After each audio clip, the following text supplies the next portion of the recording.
പൂച്ചാക്കലിലെ രഹസ്യപ്രസവവും തകഴിയിലെ ചോരക്കുഞ്ഞിന്റെ മറവു ചെയ്യലും ദുരൂഹതകളേറെയാണ് ഈയൊരു വിഷയത്തിൽ. പോലീസിന് വ്യക്തമായ ചിത്രം ഇനിയും ലഭിച്ചിട്ടില്ല എന്ന് വേണം പറയാൻ. പ്രതികളുടെ മൊഴികളിലെ വൈരുദ്ധ്യം പോലീസിനെ കുഴയ്ക്കുന്നുണ്ട്. 2ഉം 3ഉം പ്രതികളായ തോമസ് ജോസഫ്, ഇയാളുടെ സുഹൃത്ത് അശോക് ജോസഫ് എന്നിവരുടേതിന് വിഭിന്നമായ മൊഴിയാണ് ഒന്നാം പ്രതിയും കുഞ്ഞിന്റെ അമ്മയുമായ പാണാവള്ളി ആനമൂട്ടിൽ ചിറയിൽ ഡോണ ജോജിയുടേത്. എറണാകുളത്തെ സ്വകാര്യ ആശുപത്രിയിൽ ചികിത്സയിലായ ഡോണ റിമാൻഡിൽ ജുഡീഷ്യൽ കസ്റ്റഡിയിലാണ്. ഡോണ ഡിസ്ചാർജായ ശേഷമേ കസ്റ്റഡിയിൽ വാങ്ങി ചോദ്യം ചെയ്യൂ.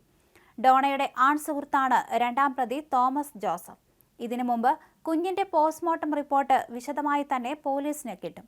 ഇതോടെ കുട്ടിയുടെ മരണസമയവും മരണകാരണവും തെളിയും.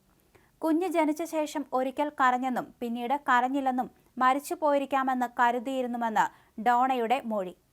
അമ്മ തൊട്ടിലിൽ നൽകാനാണ് കുഞ്ഞിനെ തോമസ് ജോസഫിന് കൈമാറിയതെന്നാണ് മറ്റൊരു മൊഴി. മരിച്ചുപോയ കുഞ്ഞിനെ എന്തിനാണ് അമ്മ തൊട്ടിലിൽ നൽകാൻ പറഞ്ഞതെന്നത് അവ്യക്തമാണ്. പ്രസവിച്ച ഉടനെ തനിക്ക് ബോധം പോയെന്നും ഏറെ നേരത്തിന് ശേഷമാണ് ബോധം വന്നതെന്നും ഡോണ പറഞ്ഞതായി പോലീസിന് വിവരം കിട്ടിയിട്ടുണ്ട്.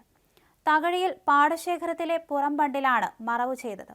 ബുധനാഴ്ച പുലർച്ചെയാണ് ഡോണ തന്റെ വീട്ടിലെ കിടപ്പുമുറിയിൽ പെൺകുഞ്ഞിന് ജന്മം കൊടുത്തത്. അന്ന് അർദ്ധരാത്രിക്ക് ശേഷം തോമസ് ജോസഫും സുഹൃത്ത് അശോകുമെത്തി കുഞ്ഞിനെ കൊണ്ടുപോയി. പിന്നീട് മറവു ചെയ്തു. രക്തസ്രാവവും വയറുവേദനയും മൂലം 2 ദിവസത്തിന് ശേഷം ഡോണ എറണാകുളത്തെ മെഡിക്കൽ ട്രസ്റ്റ് ആശുപത്രിയിൽ ചികിത്സ തേടിയപ്പോഴാണ് പ്രസവ വിവരം വീട്ടുകാർ പോലും അറിയുന്നത് എന്നാണ് പറയുന്നത്. രാജസ്ഥാനിലെ ജയ്പൂരിലെ പഠനകാലത്താണ് ഡോണയും തോമസ് ജോസഫും പ്രണയത്തിലാകുന്നത്. പിന്നീട് ഡോണ തിരുവനന്തപുരത്തെ ജോലി പരിശീലനം നടത്തിയപ്പോഴും പ്രണയം തുടർന്നു. ഫോറൻസിക് സയൻസ് ആയിരുന്നു ഡോണയുടെ വിഷയം. തോമസ് ജോസഫ് ഹോട്ടൽ മാനേജ്മെന്റിനാണ് പഠിച്ചത്. ഇൻസ്റ്റാഗ്രാമിലൂടെയായിരുന്നു ഇവർ അടുത്തതെന്നാണ് സൂചന.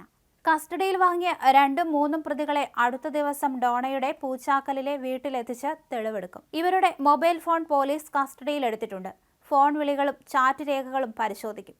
കുഞ്ഞിന്റെ മരണം കൊലപാതകമാണോ എന്നറിയാൻ മൃതദേഹത്തിന്റെ രാസപരിശോധനാ ഫലവും വരണം.